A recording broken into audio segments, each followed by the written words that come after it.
సముద్రమే అభిషేకం చేసే శివలింగం గురించి మీకు తెలుసా? అది గుజరాత్లోని స్టంబేశ్వర్ దేవాలయంలో ఉంది.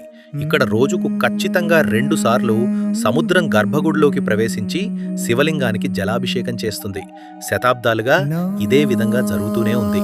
ఇక్కడ ఉన్న ఈ శివలింగాన్ని స్వయంగా శివుడి కుమారుడైన కుమారస్వామి ప్రతిష్ఠించారనే విషయం స్కంద పురాణంలో ఉంది. కుమారస్వామి తారకాసురుని సంహరించిన తర్వాత తీవ్రమైన పశ్చాత్తాపంతో నిండిపోయాడు. ఎందుకంటే తారకాసురుడు కూడా శివునికి గొప్ప భక్తుడే.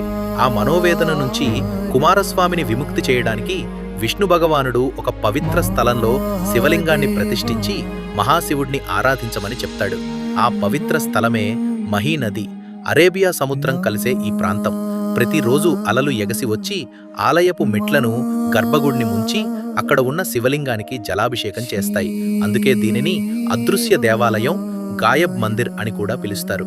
శతాబ్దాలుగా ఉప్పు నీటిలో తడుస్తున్నప్పటికీ ఆ శివలింగానికి ఇప్పటికీ చెక్కుచెదరలేదు.